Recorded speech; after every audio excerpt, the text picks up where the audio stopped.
Well, good afternoon. I'm Bill Anderson. I'm coming live from a very comfortably warm Costa del Sol, which is kind of living up to its spring weather today, about 24 degrees out here. A very pleasant day. Um, this is just the sort of pleasant bit before the summer heat arrives. I'm delighted to welcome my guest today, Wendy Leo Smith. Welcome, Wendy. Thank you, Bill. I'm very honoured to be here. It's a It's pleasure great. to have you today, Wendy. Listen, we met kind of almost by chance just recently, and I was kind of fascinated by your story, which I thought would be great to share with people. Okay, we're not really going to talk about your book today, which is we'll give people a clue. Come sail with me. Because we're really going to talk about you, okay, and what brought you to the point of writing this book. But I think we've got a little bit of a clue. You did a bit of an adventurous thing, didn't you? Yes, I went off with near enough a perfect stranger to sail across the Atlantic from the Canary Islands to Brazil. Right. It's over 3,000 miles in total, and Yeah. it's just the two of us on board. So it's quite a challenge because Singara, the yacht, was rather a racy yacht as well. She was Right. very demanding. Right. So we're going to talk about that and talk about the places you visited and your experiences. But first of all, perhaps just a little bit about yourself. Where are you from originally, Wendy? I'm originally from a very small village in East Devon called Siberley. I was brought up on an isolated farm there. Right. And yeah, and I spent the first 35 years of my life there, basically. Um, and farm life was just idyllic. We were from a very young age, I'm talking 2 or 3 or 4, just allowed to roam around Right. wherever we wanted, down into the woods, into the streams, catching tadpoles. And then later on, our granddad bought us Dartmoor ponies when I was about 6, and our Really. adventures took us even further up into the forestry commissions and that and that. But dairy farming for me wasn't to be. It was the 24/7 of it was Sure. just too much of a commitment. So Yeah. I moved out of that and went into the 9 to 5 lifestyle. Right. Okay. Yeah.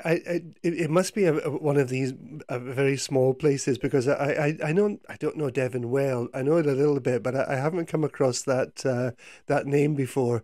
What was it? Sipperling, did you say? Sidbury. Oh, It's a Sidbury. small village connected to Sidmouth, and Sidmouth is Ah, most right. well known for its folk festival. For I don't know, 40 or 50 years now, it's had an enormous folk festival every August. It normally thunders and rains, Right. and people come from all over the world. So it's quite To renowned for that. to sort of splash around in the mud for a few days. Yeah. Yes, that's right. Along the prom. Yeah. So you said you got to the point where you thought dairy farming isn't for me, and you went into the 9 to 5 life. What life was that, Wendy? That was I joined that West Bank, and that was back in the good old days in the early 80s when there was actually a career structure and we're all like one big happy family. Right. But as time progressed and centralization and streamlining, everything started to go downhill and the Yeah. career path disintegrated. Was that back in the days when banks still paid interest for money that you had in them? That was also the thing, and the answer to the And they phone. answered the phone, and you didn't have to make an appointment to go in and see the cashier. No, and the cashier actually knew what she was talking about. Oh, I just find it so hard now. But oh, How things have changed, haven't they?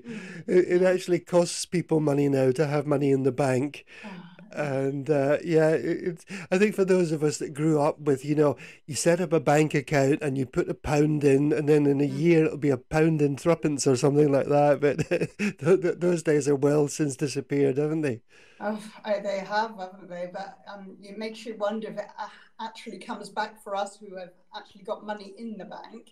Whether what will the ones living on credit do? Because we used to get what 8, 9% interest, didn't you, in the good old Indeed, days? yes, yeah. Yeah, Yeah, that's 1%. those days I think are well and truly past, and Mm. I think even the number of banks that are around, it's kind of harder and harder to get one that you want that's close to you and more online banking and uh, but I have to say I very rarely go into our bank now. I think we do most things online, Yeah. and in some ways it's easier, but sometimes you need to go in and pay something. And Spain has this really strange thing that if you want to pay anything, like I don't know, a bill or a tax demand or something like that, you can only do it sort of Monday, Wednesday, or Friday between 9 and 10:30. It's just so bizarre these days.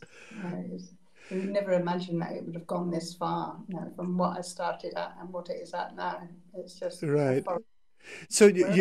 you've actually moved a very long way, Wendy, from working in a bank to writing a book after having this wonderful experience of sailing across the Atlantic and visiting places. But I guess a lot happened in between then, didn't it? Yes, quite a bit happened in the meantime. Yes. Um, well, like I said, banking initially, the camaraderie of our colleagues and everything made up for the mundane work that I Right, was doing. But it always felt like a prison to me. And then by the end of the 1990s, it was just a dead end job. right. So I was looking for an alternative, but as you can imagine, in East Devon, there wasn't many alternatives, and there's so many of us out there doing exactly the same. You could always have gone into dairy farming. I don't like the cold. I couldn't stand the winters. Yeah, Getting up at 6 o'clock in the morning and dealing with ice cold water. You must be joking. I know. No. This is the thing that, farming, for those of us that have never been involved in it, it has this very sort of romantic quality to it, doesn't it? Sort Yeah. of looking at it from the outside. But the reality of it, I think, is really quite different. It is. It's a vocation. It's not a job, and it is like I said, it's 24/7. You could never plan. We never had a day off. We never had a holiday even until I was Right, 18. It was the first time my parents went away in right, 18 years, and like you said, we'd be going off for the day, and then a cow would want to calve. And right. that would be the end of the plans. We'd have to stay behind and wait for the cow to calve before we could do anything. Or Yeah, if we went to the beach for the day, we couldn't go until we'd milked all the cows and fed all the animals. So that would be sort of 10, 11 o'clock. And then we'd have to be home again for 4 o'clock to do it all over again. yeah, and I guess I used to live in a country area, and there was I had to watch the time I went home at because the farmers used to move the cows from one field to another across the road, and Mm. if you just hit it at the wrong time, you knew you were going to be stuck there for 10 minutes. Yeah, yeah, that's right. Nothing moves fast when you're dealing with animals. No. No. No. Okay, so we are going to be talking later about your sailing adventures. But what was your first sort of experience of sailing? I guess this wasn't the first time you'd ever been on a boat. No, my first real experience was I did go on a yacht once. One person in the village had a yacht, but he was, if I'm allowed to use a word, a very chauvinistic person and didn't believe that a woman's place was on the yacht. Right, This was a special hour we were allowed to go across Sidmouth Bay on regatta day. right. And no, I liked it. My first real experience was then a couple of years later when I actually bought my first yacht, which Ah, was a 45-foot Carib. right. Um, and so I was like really thrown in at the deep end and having to learn from absolutely nothing and upwards. Yeah. Was this a kind of dream that you had to own your own yacht, or was it a kind of spur of the moment thing? Um, it started, a friend of mine had these wild dreams of sailing around the world, and it sort of got in my brain. And I was going back about a few bad stage of life at the time, and I was pretty depressed, and it just instigated itself there. Then this friend later became my husband, Right. and we started to dream together of sailing around the world. And we looked at a variety of yachts, but they were smaller, and I could never imagine myself living on them. Right. And in the actual practicalities of it. But then we discovered Nimbus, and she was in Norfolk, in the Norfolk Broads boatyard, at an extraordinarily cheap price. So we thought, well, she must have osmosis. There must be something seriously wrong with her. Why are they selling her at a quarter of the real value? But we decided to go up just for the weekend. We thought it'd be a holiday. It's a long trip from Sidmouth to Norfolk, but we did it, and we got up there. Yeah. And the couple who was selling her were really nice, but there seemed to be no obvious problems with her. She was just halfway through a refit. Right. And we went back to Devon, talked to a couple of our sailing friends, and one of them agreed to come back with us. And the couple liked us so much, they said, well, you've got 6 months to get the money together, and you can Right. have it.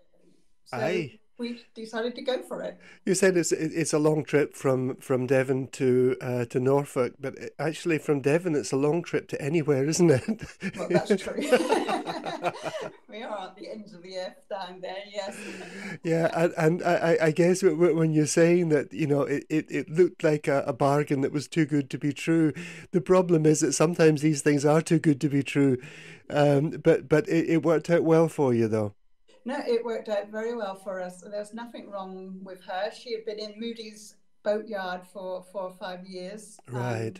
and she was repossessed because the people didn't pay their dues. And this couple in Norfolk had brought her to do our dream.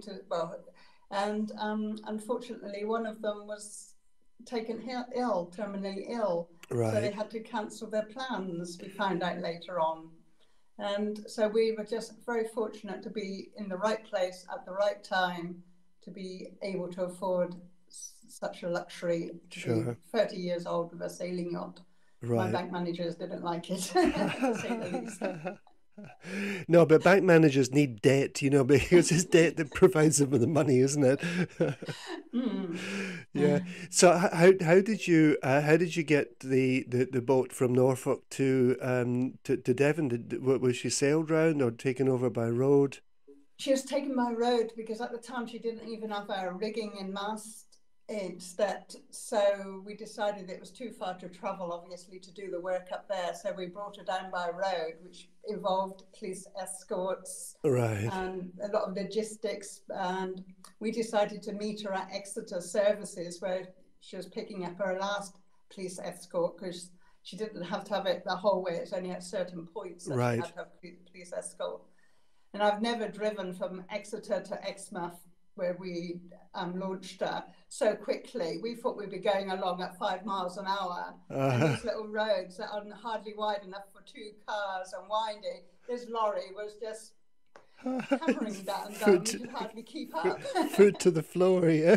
Yeah, and our boat was there wobbling around. You think, oh my God, that's my life investment there.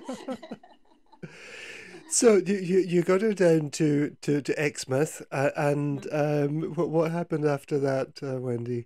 Well, many weekends of long, hard labour, getting her rebuilt and the mast re-stepped. Lots of friends and acquaintances helped and advised us, and all ploughed in and that. So, and in the meantime, I was doing night classes to take my day skipper course and my VHF radio course, Right. which is a lot more involved, especially in those days, because there wasn't GPS.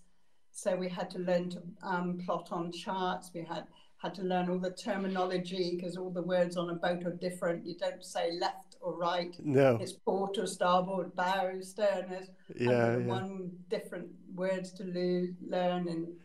And likewise, Yeah, so that was so you were working during the day on the yacht, and then doing your studies at night time, so that you could actually take her out. Yeah. yes, that's right. Yes. So, yeah.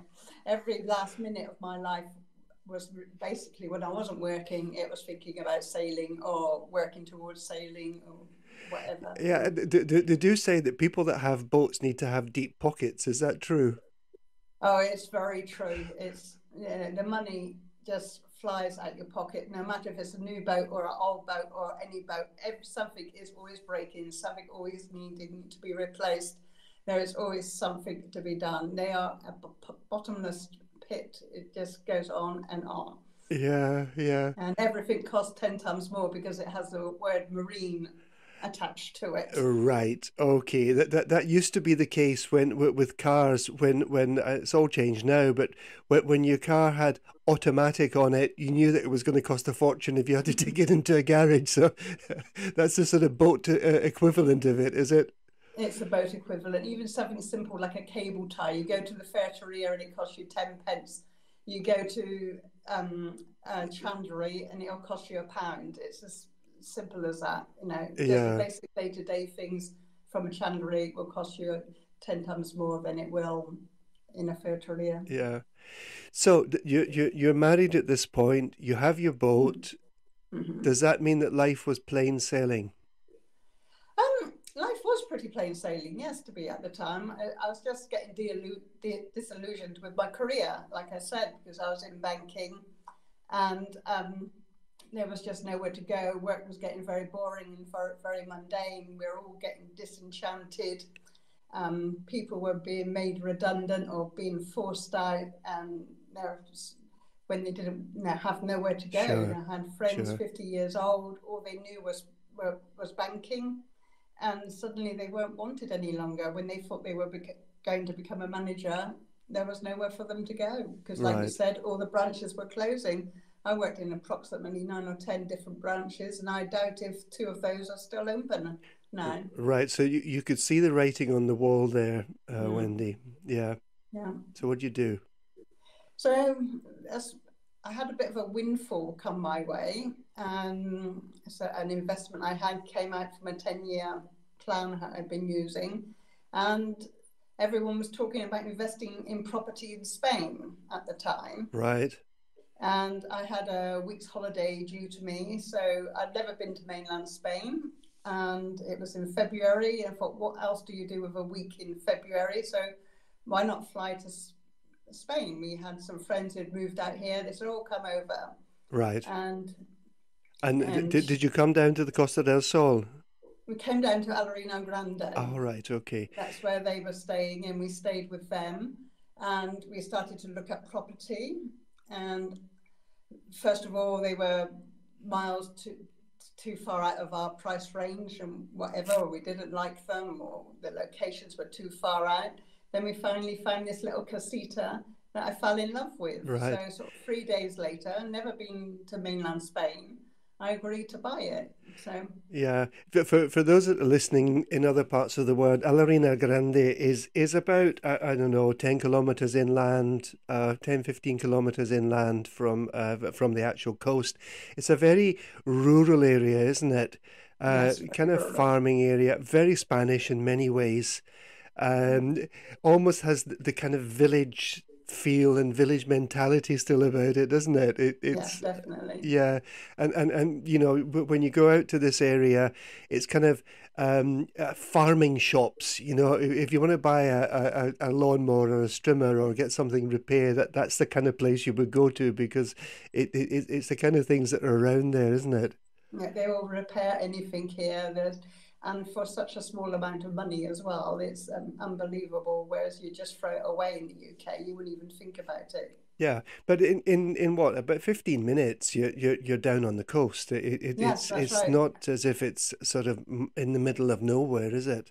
No, no, that's what I liked about Alarine because we have good roads, like you say, Marbella, Fuengirola, Malaga are all within a 15-20 minute easy drive. So you have the ideal life of living in the rural countryside and the village atmosphere. And then when you want the bigger city life, it's there on your doorstep. You can go and find it wherever you want it. Yeah, and you can be in Malaga capital, the capital city of the province, in what, half an hour or so. It's Yeah, really half an not. hour, that's all it takes. Yeah, Yeah. The airport as well was another thing. It's only a 25-minute drive to the airport. So right. it's very convenient little location. Yeah, It's developed so much since I've been here. It's unbelievable how many more people are living here now. So it's lost a bit of the village atmosphere, but the locals still keep it very much going with our ferias and Cruz Verde and whatever else they want to celebrate. yeah. So you've now you've got your yacht in Exmouth. You've Mm-hmm. now got a house that you bought your house now in the south of Spain. Mm-hmm. How do we join up the dots here, Wendy? Well, we had the opportunity to start a business down here, so we decided to leave the yacht behind and move down to Spain and live full time, Right. and set up a company called Mainland Marine, which was a yacht management company as well as Ah, a sail cleaning business, right. and which we promoted all the way along the coast from Malaga, well, actually, Almeria down to Gibraltar, Right. and slowly built up a trade. Uh-huh. So you got a marine sort of management company, Mm-hmm. and your boat's in Exmouth. Yes, which was very sad, and that's how it stayed for about 2 or 3 years. Um, Unfortunately, we couldn't afford the marina prices down here, you Really? know, and so we had to sell her in the end because it just wasn't going to be affordable. And plus, my husband had other ideas where his life was going, and it definitely didn't involve sailing around the world with me any longer. Ah, right. Okay. Okay. We're going to give people a little taste of it. In about a few minutes. We'll take a short break, Wendy. Mm-hmm. Um, but we'll give a little taster of what we're going to talk about in detail after the break. You sent me a sort of synopsis of your, well, I guess, of your book. And we want people to buy your book eventually, so we're not going to tell them everything that's in it. But I was struck just by how you started off your synopsis. At 42, an emotionally scarred Wendy received an unexpected offer. You tell us as much or as little as you want about that, Wendy, but what was happening in your life just at that point? At that point, my husband had gone totally off the rails, and so my marriage had come to an end. Right, And so I was here living alone in Spain, not knowing what my future was going to entail because we had split the business. He had taken over the cell cleaning side, whereas I'd taken over the guardianage side of the business. right. But I knew that my side of the business was always going to be tarnished by his side of the Oh, business. God, yeah. So, so I was very uncertain where my life was going. Also, what had been going on had left me feeling totally humiliated and like I was a total mug, Right, because he had basically, to use the word of one of my parents' friends, conned me big time. right. So, Right. so And it sounds like a reasonable thing that you divide the business up into two, but when a business is set up as one business, it doesn't necessarily divide very neatly into two, does it? no, it doesn't. And also because we were sharing customers, he Right. would be doing one thing for them and I'd be doing the other. And it just wasn't ever going to work out very well. So I was hoping that he would go so far off the rails that he would go back to England quicker than he did. And I Right. would take over the whole business. That was my aim. So things But were very stressful for you at that yeah, time. it was a very stressful period of my life because the marriage meant a lot to me, although because of what had happened prior. So it was a very stressful time. A lot of things all came to a head, and Yeah. it was a rough time. And then you say you got an offer. From Rory, yeah. So, Yeah, well, I was working, my majority of my work was in Gibraltar, so my days were very long. I used to get up at 5, 6 o'clock in the morning, drive down to Gibraltar, work all day, normally only 3 or 4 days a week to make it viable, but make a full day of it. And I met Rory, this South African down there, a few times, and also did some work for him, and thought, what an arrogant. Anyway, we'll leave it at that.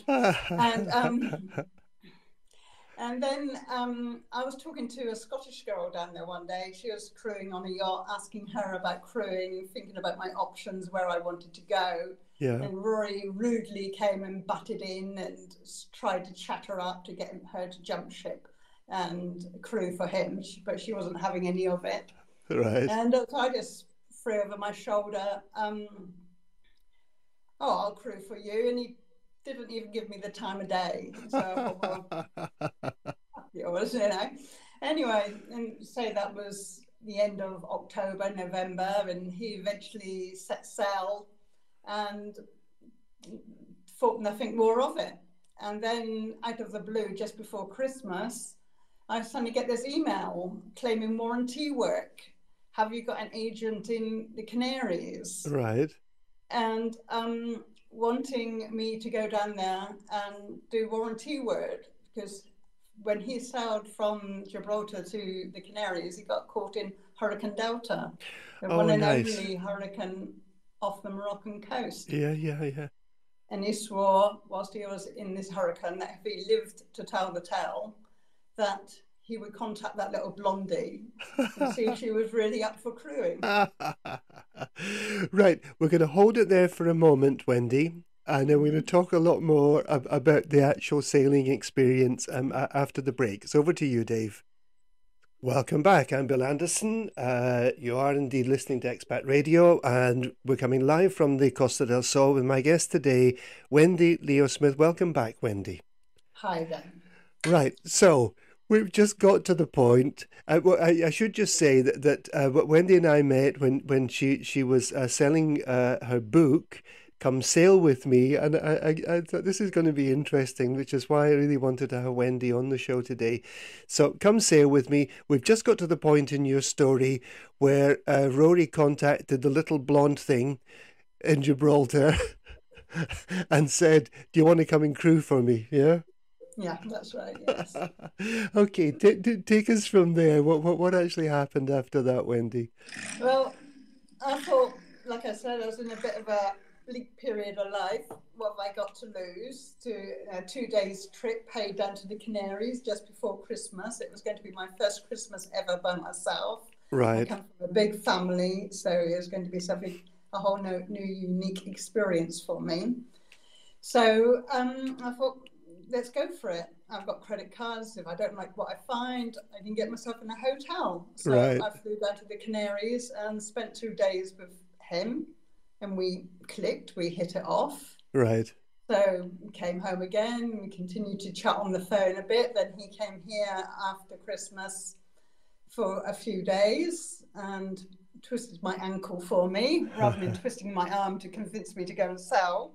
He twisted my ankle. He went walking the dogs, and I Right. slipped. But anyway, and then it was decided that we would give it a go, and I'd go to the Canaries for 2 weeks and try sailing together. Because if we were going to sail 3,000 miles together on to Brazil, he needed to know that I could handle the boat, Sure. and I needed to know likewise that I could trust him to look And after me if the worst happened. and you both needed to know whether you could do that journey without throwing one or the other into the sea, yeah? That's also the other thing. Yes. You're living in 45 foot, Yeah, but it's only at the widest 4 meters, so 12 feet wide. So there's yeah. not a lot of space. And being a racing yacht, she was very low. She was particularly small, not like some of the caravans you see on the water these days. Singara is a sleek, fast racing yacht. Right. Okay. So, you now have your 2 weeks in the Canaries. Hmm. and you obviously decided, why not? I'll give this a Yeah. go. Yeah, I thought about it, and I thought, I've dreamt for so many years about going sailing around the world. That dream's not going to come true. So why not just take a little bit of it? Again, what did I have to lose? Like I said, my business was too tied up with the ex, and I thought, well, just take a chance, have an experience of a lifetime. yeah. So, And it's a strange thing. I mean, I'm not really a boat person, but if I were to look at a 45-foot yacht in I don't know, Marbella Harbour or Cabo Pino, I'd be thinking, whoa, that's a big beast. But it's a very different thing, isn't it? Actually, when you say when that becomes your home, yeah, and there's no way, there's nowhere to step off it. no, no matter how bad the going gets, you've only got one choice, and that's to keep going. And Yeah. it got very, very bad at times, terrifying at times. But you're left, you're beyond exhausted, but you still have to keep going. Yeah, and you said, Wendy, that the first sort of stretch that you did was kind of terrifying with sort of you said a lot of near misses with ships and things crashing and falling down and finding it really hard to get a good night's sleep. And tell us a bit about that. I'd sailed quite a few thousand miles prior to that, but I'd never found myself in the position to be in amongst so many ships. Really? And it took us 24 hours, 36 hours to click what was going on. We had got ourselves in the middle of this shipping route from South Africa to the Canaries. Right. And it was just like playing dodgems, because in theory, power gives away to sail. But when it comes to ships, you can't even guarantee that keeping a watch these days. We're so Right. short staffed. It has been known for ships to turn up in ports with riggings hanging off their bow, where they've hit a Oh, yacht and they don't even know about it. right. So it's always up to us to look out for them and move. But when you've got half a dozen of them coming at you from all different angles, Oh my it, goodness. and we did have the latest equipment, which was AIS, but that was the very early days of AIS, and we Uh-huh. had to try and amalgamate the AIS with the radar, and then the ships that we could physically see and their lights, which tell us which direction they're going in, and work out which one was going to hit us first and avoid that one, Oh and my then God. go for the next one. It sounds like the sort of idea that pedestrians have preference over vehicles, and that's actually a rule now in Spain. Mm. But I wouldn't like to England. put that to the test if I was trying to cross the motorway. No. Yeah, precisely. That's exactly what it's like. And you've only got 4 or 5 miles an hour to get out of the way. So, Yeah, everything moves very slowly, and they're moving at, say, 20 miles an hour. And they can soon close down on you, and it's dark, and the sea's big, and oh, you know. yeah. So you guys had trouble getting real sort of quality time to just sleep. Yes, because to be honest, on that leg, we did take crew because I was just recovering from an operation, which went wrong. And so we decided to have a friend come along and help us out, because I wasn't allowed to lift or do anything. And he got sunstroke and seasick. So he was useless. So it's still just down to Rory and I. So we were basically getting no sleep. As soon as our head hit the pillow, the other one was waking the other up to come and help maneuver and get out of the way of the next ship. So it was Right. just a very, very long 2 or 3 days. Right. Okay. And you said you got wakened up one night with this enormous crash. Oh, yes. On a yacht, because a yacht leans from side to side depending which tack you're on, the ovens are gimbaled so that they're always horizontal. Right. But for some reason, our gimbals decided to break, and the whole oven just collapsed onto the floor. Cool. So I, we I, then had to sort of try and prop it up in place. Well, I guess when you heard the crash, you didn't really know what it was. I had no idea what it was. No, I just sort of bailed out of bed, and then Rory was just stood there going, "Oh my God, what's happened now?" Sort of thing. He came bailing down from up on deck, and no, Yeah, we were both just in utter shock and disbelief that it actually happened. right.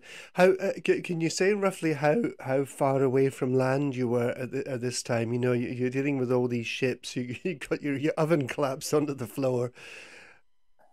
We always try to keep ourselves at least 100 miles offshore to try and avoid pirates because they're a real risk out there. Right. And I think by that time we come up with the cunning plan that if we got ourselves further offshore, although it'd take us longer to get to the Gambia where we were headed, that we would get ourselves out of the ships because they'll take the most direct route. Sure. So I think we were about 120 miles offshore at that time. Right. So, So why the Gambia? Is it because you wanted to visit it, or was there a sort of technical reason why you went to the Gambia first? um, the Gambia was recommended to Roy by some German friends he met in Las Palmas. Uh-huh. From Canaries straight to Brazil would have been a long route, a straight 3,000 miles. So to go to the Gambia, it was Uh-huh. English speaking was one reason. Roy liked to go to the English speaking places because he does has three languages. English, Afrikaans, and Zulu, but they Right. don't sort of do very well around the world. And No. um, Yeah, so not many Zulu speakers sort of Afrikaans does sort of translate into German and Dutch, and though, Dutch, so yeah, that yeah, helps a bit. sure, But sure. the Zulu, no, that's sort of a no-goer. No, so Rory chose the Gambia because of the English speaking and because his friends had recommended it and said rather the other choice would have been Cape Verde Islands. Had already been there when he sailed Singara up from South Africa to England. Right, okay. So that's where the Gambia came So in. you headed off to the Gambia. Mm. Was what kind of experience was that, Wendy? Well, it was my second experience of Darkest Africa, to say the least. I went to Kenya in my late 20s on safari. Rory always laughs when I say safari, but anyway. And went to Nairobi and Mombasa, traveled 17,000 kilometers around Kenya. So I had seen it a bit, but it was always from the safety of a tourist bus. But this time it was actually living it. And it was a real eye opener, I must admit. It really was we think we have poverty and deprivation, but when you go and live in one of those third world countries, you really realize what poverty and deprivation really is. Right. Yeah. So it really came as quite a shock. Yes, it did. Yeah, and what about the the killer bees?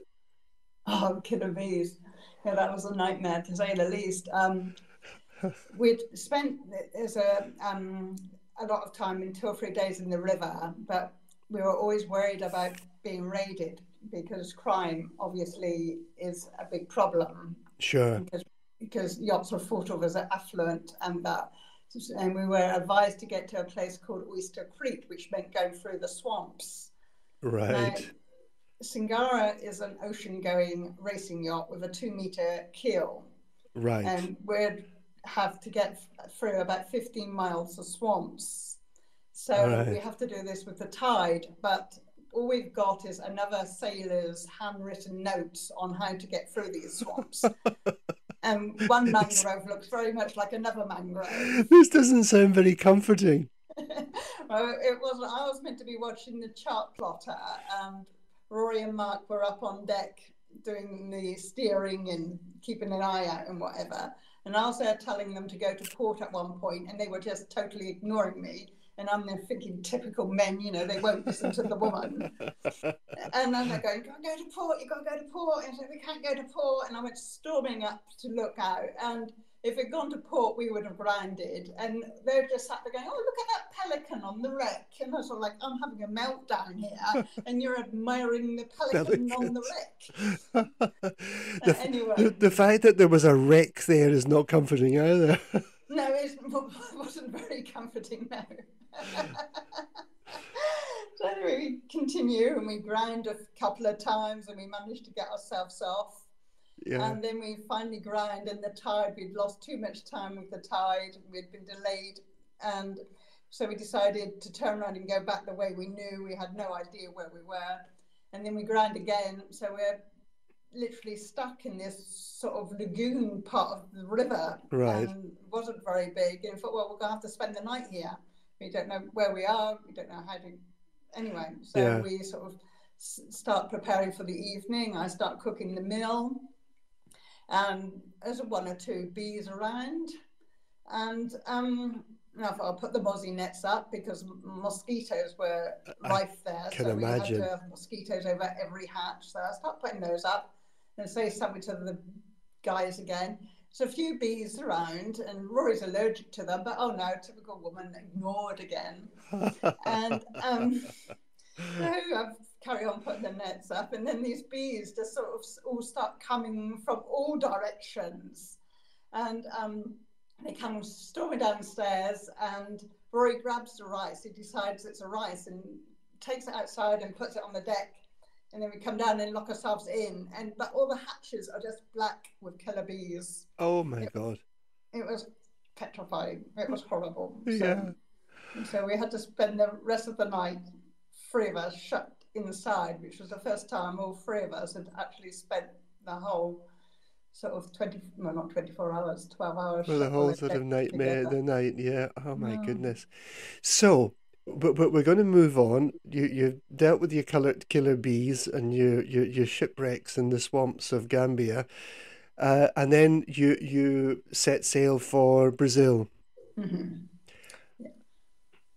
What is the distance then from Gambia over to Brazil? We were going to stop at a small archipelago called Fernando de Noronha, which is about 200 miles off of the Brazilian coast, Right, off of Recife. And the distance for that was approximately 2,000 miles. right, okay, So we averaged on about 120 to 150 miles a day. right. So quite an undertaking Yeah. with the doldrums in the middle. So you're just sailing gently across the big pond. Is that how it went? To be honest, that was, of all of our lakes, one of the most beautiful lakes, to be honest. Really? Yeah. Although we did have, it started badly. It started very badly. And the worst was the threat of pirates. And we had these fishermen come and try to board us in the middle of the Right. night, which was quite scary in their little wooden boat. We fired some flares at them and they just wouldn't back off and they just kept coming. Uh-huh. Roy eventually ended up firing a flare straight at them, and Right. then they got the message. You don't really want a flare when you're in a little wooden boat, do you? No, that's But right. but after that, you're saying that that was a real sort of experience, the actual crossing. Yes, it was just because that was my first time. Because before we were 120 miles offshore, that didn't feel like being in the middle of the ocean. Whereas this was my very first time in the middle of the ocean, Uh-huh. and we were away from ships, so we were away from everything. We saw nothing apart from sea life, and everything became about nature and Right. just us two surviving together. Because Sure. by that time we had dropped Mark. Mark flew home in the Gambia, so it was just the two of us then. So it Right. was just about us two surviving together, keeping our watches. But Singara, like you said before, boats always have their issues, and she started taking in water and yes, worrying about that, where it was coming from. And then we had the doldrums when you have no wind, how many days it was going to last for, and how Right. much fuel it was going to take. But the worst of all was the tropical storms, the lightning. I'll never forget the lightning. That it still sends shivers down my spine now. And you're on a Yeah. boat in the middle of the ocean with a 16-meter mast stuck up in the air, and you've Yeah. got forked Sort of lightning. lightning conductor. Yeah. And you've got to sit there by yourself And, in the and dark. of course, you know, during all of this, you were out there taking selfies with the lightning behind you, Of course, yeah. yeah. That is the biggest regret is, and it's not a regret in a way, but our photos do not reflect the story because whenever we were enjoying ourselves or too frightened to enjoy ourselves, we never took photos because you're either Yeah, enjoying yourself so much. We had such spectacular sea life. But you thought, wow, there's a manta ray. But you didn't think, oh, manta ray, go and get camera, take photos, because it was yeah, in the day before selfies and iPhones and everything. So, right, of no, course. and that was part of the reason I wrote the book because it brought back so many memories. Yeah, yeah. And you got to this this little archipelago. How many days were you at sea before you arrived? What did you say it was called? Fernando de. Fernando de Norena. Oh, okay, de Noronha. How Yeah. many days did it take us to? I think that was 3 weeks, something like that. I can't remember, to be honest, exactly. Uh-huh. Yeah. How did it feel Oh, when you the actually saw relief of actually land? seeing land. It's, I know, like these days, it's so much easier than when I did my day skipper and everything was on paper. You Yeah. have an electronic chart there and it tells you land is going to be coming. Although I did always plot my courses on my paper charts. I love paper charts. Right. Yeah. Yeah. And but when you finally see it, and Roy had been dreaming of doing this for 18 months. Right. So when we finally saw it come through the haze in the early morning, he was up on deck raising the flag, all full of it. That was Right. first thing in the morning at sunrise at 6 o'clock. We finally made it 5 o'clock in the evening. So we were pretty relieved to get there. Yeah. Yeah. And was that the end of your journey, or did you head over to the mainland after that? Now, from there, the original plan was to go to Salvador. So after spending a best part of a week there, and it was just totally idyllic. It's a nature reserve, maritime reserve, and Right. the sea life and the bird life was incredible. Uh-huh. We headed off to Salvador, and that's where Roy's original destination was, Uh-huh. and so which is a lovely city, incredible city in Brazil. So, how was Brazil? Brazil. Um, just thinking about my ex-husband, I couldn't believe I was sailing to Brazil without telling him too much why the marriage came to an end. Yeah. But, old men and Brazilians. Say no more. I've got the picture. I got the picture.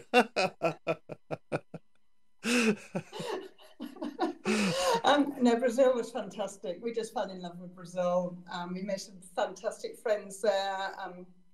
The only complication, which neither of us had really taken on board, was that we were speaking Portuguese. Of It course, wasn't, yes. of course, yeah, and that is something that we hadn't, or I hadn't thought about really. And Rory refusing to be a linguist made that my job to learn Portuguese. And I'm not Right. a natural linguist. I'm not even natural at English, let alone Portuguese. All right. Okay. So, when Wendy, this and so much more is going to be told in I think a very special way in your book. If people would like to get hold of it, how are they going to do that? Um, it is available from various outlets along the coast. It's in Christina's in Alarino Grande. It's Right. also in Book World down in Porto Banús and Sabania's Bookshop and the And Heritage Centre in Gibraltar. yeah, but what about our listeners that are in United States or in other parts of Europe? How are they going to get hold of a copy of this book? Unfortunately, it's down to our good old friends called Amazon Yeah, I know them well. I know them well. at this stage. And anywhere around the world, you can buy it on Amazon in either paperback or ebook version. It is also on Amazon's Kindle Unlimited, which Right. means you can read it for free of charge if you're part of their Kindle Unlimited Yeah. service. But all Perfect. information. So they just need to look up Wendy Leo Smith, come sail with me, and they'll get hold of your book there. They should get hold of my book, my website, or Yeah. Amazon. I'll, Yeah, I'll, they I'll should. put I'll put some links in the podcast to your book and your website, Wendy. Okay. Wendy, our time has gone, believe it or not. We're just in the last throes. Thank you so much for joining me. It's been fun. No, it has. It's gone a lot quicker. I can't believe it's over. I know everybody says that. It's like I can't talk for 50 minutes, and it's like I can't believe it's over. Listen, we wish you every success with your book, and as I say, we'll help to get it out there as well, and hopefully we'll get you some sales. And I know that there might be another book on the horizon, but we're going to Yes. keep that secret just now, yeah? Far more dramatic. Wendy, take care. Thank you so much for joining me. We're going to go out with Simply Red, and I wish everyone a great weekend. Thank you so much.